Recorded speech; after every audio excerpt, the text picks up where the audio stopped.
بسم الله الرحمن الرحيم ودانية عليهم ظلالها وذللت قطوفها تذليلا أيقظت قلبي فاتبع. صباح الخير، عاملين ايه؟ يا رب تكونوا بألف خير. بصوا النهارده كده ده فطرنا انا والاولاد. ده كان عندي من امبارح، دي فطيره كنا جايبينها من بره، وهناكل سندوتشات جبنه بالخيار النهارده زبادي. وانا قلت ايه، اعمل كوبايه شاي صغيره كده جنب الجبنه، سندوتش الجبنه. اي حد فينا كده سندوتش جبنه جنبه كوبايه شاي. فهنقضي كده النهارده فطار. جمعه مباركه عليكم يا رب، يا رب كده يكون يومكم سعيد. يا صباح النور والسرور، صباح الفل، صباح الرزق، صباح الرضا، صباح النشاط والطاقة الإيجابية على أحلى اخوات في الدنيا. السلام عليكم ورحمة الله وبركاته. النهاردة كده جيت لكم بفيديو جديد، بروتين جديد. عاملين ايه؟ يا رب دايما تكونوا في أتم صحة وأحسن حال. حابة بقى أرحب بكل اخواتي اللي دخلوا معايا القناة جديد، وحابة أرحب بكل اخواتي اللي موجودين معايا على القناة.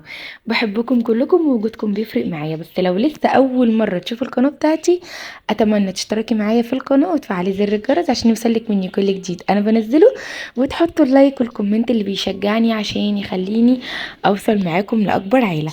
بحبكم كلكم في الله، وبالله عليكم كملوا الفيديو للاخر عشان خاطر الساعات بتاعتي تكمل، وان انا اخلص شروط القناه. نبتدي يومنا ونقول بسم الله، واللهم صلي وسلم على سيدنا محمد وعلى اله وصحبه اجمعين. صلوا على الحبيب قلبكم يطيب، فالصلاه على الحبيب مسك. اللهم اجعل بيوتنا عامره بالسكينه وقلوبنا عامره بالرضا، وارزقنا من حيث لا نحتسب يا الله. روتين اول الاسبوع، يلا نبتدي مع بعض ونقول هنعمل ايه النهارده.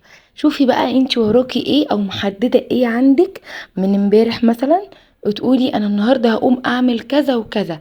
بلاش تنامي وانتي مثلا بيتك مش متروق، لا، شطبي مطبخك اول باول. الاوض اللي انتوا مش تقعدوا فيها قبل ما تنامي لو فيها اي تركية او اي حاجة، تقومي على طول تخلصيها وتروحي بقى بكره. مثلا انا عندي غرفه النوم زي كده، لما انا قلت ايه، باذن الله هقوم النهارده هعمل غرفه النوم. وفعلا الحمد لله قمت بدري، فطرت، وقبل الصلاه كده ما يبتدي قلت ايه، اخلص كده اللي ورايا عشان ساعه الصلاه كده الواحد يقعد يعني ايه، يقرا سوره الكهف، يصلي، يقعد يذكر ربنا. يعني فاهمين، عايزه كده اقعد ساعه الصلاه اكون هادي، اشرب نسكافيه بتاعي وانا بسمع الخطبه في التلفزيون. هتشوفوا معايا كل ده دلوقتي. فانت اول حاجه تعمليها انك تستعيني بالله وتبداي يومك بالصلاه على النبي، وتقومي تصلي كده. اول حاجه تعمليها تفتحي يومك تصلي وتشوفي كده اللي وراكي. انا اول ما قمت من النوم دخلت كده البلكونه، حسيت يا بنات كده في قطرات ندى، اللي كان الجو تحفه. طبعا ده الجو المفضل لقلبي، الجو الشتوي. بصوا انا كده وانا صغيره كنت بحب الصيف جدا، واقول لا عشان نروح البحر ومش عارف ايه. لا، دلوقتي بقى انا بعشق الشتاء، بعشق كوبايه النسكافيه السحلب بقى والكاكاو كده، واقعد بقى كده تحت البطانيه وعلى التلفزيون بقى، واقعد بقى اسهر كده على فيلم قديم. بصوا احلى اوقات حياتي في الشتاء بجد والله. حتى لو احنا معانا اولادنا وكده، بس برضو بتاخدي ساعة لقلبك وساعة لربك، ولا ايه؟ احنا بقى بنعمل كده في الشتاء. كمان عندنا في اسكندرية بتبقى الشوارع متغرقة، وانا بعشق الجو الشتوي على البحر. يعني انا بصوا، كنت انا يعني اول جوازي كنت انا وجوزي بننزل على البحر وقت الشتاء كده، بيبقى جو خرافة. ولما كنت مخطوبة برضو كنت انا وهو بننزل وقت الشتاء، هو برضو كمان كائن شتوي زيي. فيعني احنا الاتنين بنحب الشتاء جدا. بس فانا دخلت كده البلكونه، حسيت بقطرات ندى كده على ايدي، حسيت الجو تحفه الصبح. وقفت كده في البلكونه بتاع 10 دقايق، شميت هوا نضيف. وبعد كده دخلت بقى عملت فطار كده، كانوا هم صحوا، عملت لهم فطار زي ما قلت لكم كده في الفيديو. وبعدين دخلت بقى على غرفة النوم كده، مسحت كل الخشب ومسحت الارض وكنستها، وهغير بقى ملاية السرير. بصوا هنا الصورة كان بيساعدني، حطوا له بقى اللايك، حطوا له لايك عشان هو قال لي ماما انا هساعدك، فحطوا له اللايك. آه بيعمل اي حاجه تشغله عن الواجب والله. يعني انا قلت له روح اكتب الواجب مع بال اخوك نايم، وانا هعمل الاوضه وكده. قال لي لا انا هساعدك، انا هساعدك يا ماما، عشان خاطر ايه انت ما تتعبيش. قال لي يعني الولد بيساعدني ما شاء الله. كل ده عشان قلت له اكتب الواجب. بعد بقى ما خلصت كده الارض، قلت عشان لو في تراب نزل تاني من الدولاب او انا بمسحه او الكومودينات او كده السرير، هلمع برضو الارض كده تلميعه وانا ماسكه التليفون بايدي. فقولوا لي التصوير حلو؟ يعني انا ظبطت كتير قوي وعدلت كتير في التصوير، فقولوا لي التصوير حلو ولا ايه. فكده مسحت الارض وخلصت الاوضه. هفرشها بقى واوريها لكم. وبعدين حطيت الملايه دي، انا مش بغسلها مع حاجه. الملايه اللي انا كنت فرشاها اللي هي النبيتي دي، انا لما بغسلها مع حاجه بتطبع اللون. كنت مره حاطه ترنج اليونس، ولما جيت غسلت الترنج راح عمل لون في الترنج كان لونه ابيض، خلاه بينك كده. فقلت لا، بعد كده بقى هغسلها لوحدها طالما اخدت بالي ان هي بتنزل لون، هغسلها لوحدها. فحطيت عليها خل وانا بغسلها عشان لونها يثبت بقى. فعشان كده ممكن يعني هو لونها كده يبوظ ولا ايه، ما انا مش فاهمه. او ايه مثلا تكون عيب القماشه ان هي بتنزل لون. انا اول صراحه حاجه اطلعها من حاجتي وتنزل لون كده. يعني كل حاجتي بصراحه ما شاء الله حلوه ومشتها حلوه. كده كنت خلصت مسحت التسريحه وكنت ماسحه كمان الكومودينات معاكم. وكده الاوضه فله شمعه منوره. قولوا بقى في الكومنتات يا لو وصلتوا معايا لغايه هنا فله شمعه منوره. عايزه اقول لكم زعلانه جدا ان هما الاباجوره التانية اللي على كومودينو باباهم كسروها، عايزه تتلحم. فان شاء الله هبقى اوديها لحد يلحمها. فرشت بقى الكبرتيه ديت عشان بالليل الجو بدأ يسقع واحنا بنشغل المروحه برضو، فعشان خاطر نتغطى بيها. حاسه باجواء الشتاء كده، اجواء جميله قوي. كده خلصت الاوضه. نطلع بقى من الاوضه ونشوف هنعمل ايه. البلكونه كانت عندي يا بنات فيها اكل عصافير بالهبل. حتى الكرتونه دي فيها كده حاجات، يعني مثلا فيها دبابيس البطاطين الكبيره، فيها اللي هي الشرشوبه، اللي هي كانت عصايه الشرشوبه اللي هي الشرشوبه البيضه، كنت جايبه كذا واحده يعني اللي هي بتتركب في الشرشوبه وحطاها في الكرتونه. حتى كفرات انا مش بفرشها، يعني مثلا اتقطعت من اول جوازي كده، فسايباها كده على جنب، لو حاجه مثلا محتاجاها منها بدخل اجيبها. هنا بقى قلت مفيش حاجه هتجيب لي اكل العصافير الا غير المكنسه بالكهرباء. ورحت بقى كده لما البلكونه كلها بالمكنسه بالكهرباء. والصراحه مسحتها مسحه خفيفه كده بالشرشوبه، بس ما جبتش معاكم في الفيديو، كنت شايله يونس على ايدي. عايزه اقول لكم والله العظيم 3 ان انا ايدي الشمال يعني مش بتوجعني، ايدي الشمال متكسره. انا النهارده صاحيه من النوم لا قادره احرك ايدي الشمال ولا قادره احرك جسمي من السهر والتعب. فربنا يعيننا يا رب على اللي احنا فيه، وربنا يا رب يدي كل ام الصحه والعافيه. خلصت بقى كده الملايه وعصرتها في العصاره، وبعدين طلعت بقى قلت انشر معاكم الملايه. كل حاجه باليوم عملته معاكم عشان تاخدوا مني طاقه ايجابيه. بالله عليكم قدروني وقدروا تعبي ان انا معايا بيبي ومعايا برضو ابني الكبير، فانا بعمل لكم الفيديوهات بتعب جدا والله العظيم. فحطوا اللايك، والناس اللي يعني بتتفرج عليا في صمت بالله عليكم اكتبوا لي كومنت يشجعني عشان اكمل معاكم. هنا الصلاه كانت تشتغل. جمعة مباركة عليكم يا رب، ويا رب كده يكون يوم سعيد، ويكون يا رب مولد نبوي سعيد عليكم. بعد كده ما الصلاة خلص برضو هقوم اعمل معاكم حاجات تاني. قلت بقى اشرب النسكافيه زي ما قلت لكم كده، وبعدين شغلت البخور بقى.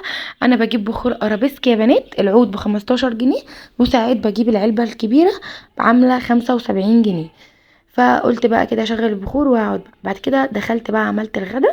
عملت صينيه جلاش بالبسطرمه والجبنه التركي والجبنات والجبنه الموتزاريلا وكده. انا مسرعه الفيديو عشان خاطر ما يبقاش ممل عليكم. قلت برضو اعمل معاكم كل حاجه، لان وانا بعمل الجلاش دوت انا تقريبا كنت ناسيه الفيديو ان هو شغال تقريبا. والله العظيم الفيديو طول معايا وانا بعمل الجلاش دوت مش عارفه 15 دقيقه الواحد ولا 14 دقيقه. فقلت لا استحاله، لو كنت نزلته كنت هتزهقوا طبعا وتملوا. فانا مسرعاه قوي. حطيت بقى ما بين كل طبق وطبق، انا بحط الطبق ده كده جنبي. ماما هي اللي معلماني الحركه دي، انا كنت بعمل بسمنه بس. ماما بقى بتجيب زباديه وكوبايه لبن، وبتحط عليها برضو يعني قطعه سمنه كبيره كده بتسيحها وبتحطها عليها.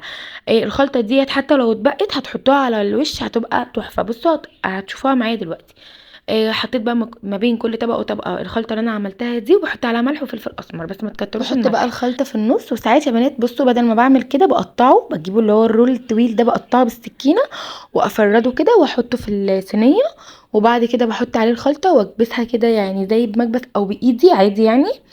فبحط برضو الخلطة في النص، واعمل برضو الطبقة التانية اللي هي المتقطعة دي افرفتها كده عليه من فوق، وبعد كده احط الخلطة وبتقطعيه بقى بعد ما بيطلع من الفرن. لكن دوت بنقطعه قبل ما يدخل الفرن.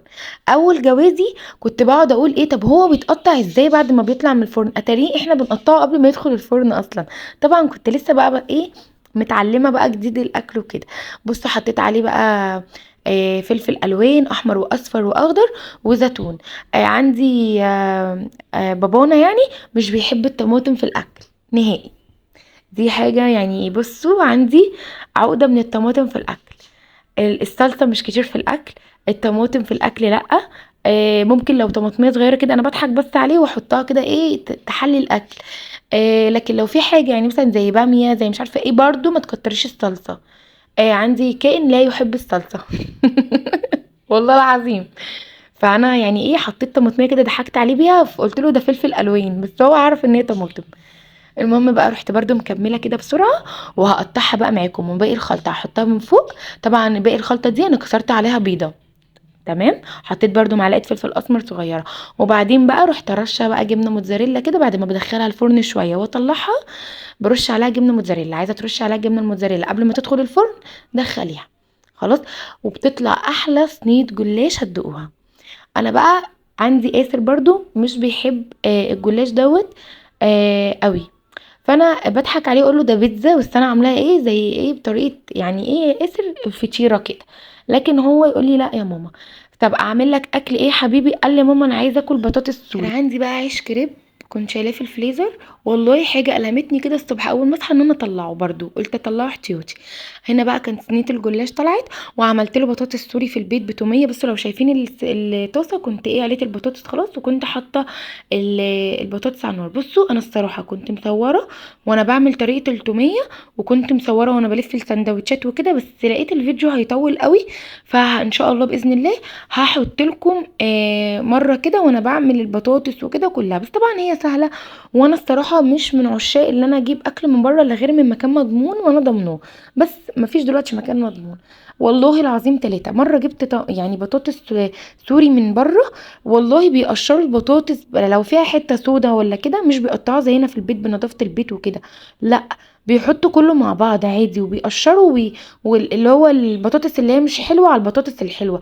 فليه انا بقى اعملها في البيت احسن وانضف. والتوميه ما بقتش زي الاول بره بتبقى طعمها مش حلو، فانا بعملها في البيت بتبقى جميله والله وطعمها حلو. واكل البيت عموما لا يتقارن باكل بره بجد والله العظيم. يعني انا اكل بره دلوقتي بقيت يعني استغفر الله العظيم بقرف منه جدا. فانا بعمل كل حاجه في البيت دلوقتي بايدي احسن لعيالي وانضف. وبعدين انا بخاف دلوقتي اكلهم من بره اصلا. جينا بقى لفقره الرغاوي والرغي. الرغاوي والرغي، ايه رايكم نعمله فقره كده رغاوي ورغي؟ يعني انا ساعات كتير بغسل مواعين وما بصورش معاكم، عشان بقول ايه الفيديو ما يكونش مثلا ممل عليهم. مع ان والله العظيم في ناس طلبت مني في الكومنتات، لو انتوا بتشوفوا الكومنتات اعملي لنا فقره مواعين واحكي معاها قصص. يعني ام مازن تقريبا كتبت لي كده، وايميل تاني حبيبي يا حسين، وحد تاني اسمه محمد اللي انا كنت قايله مشكلتها قبل كده.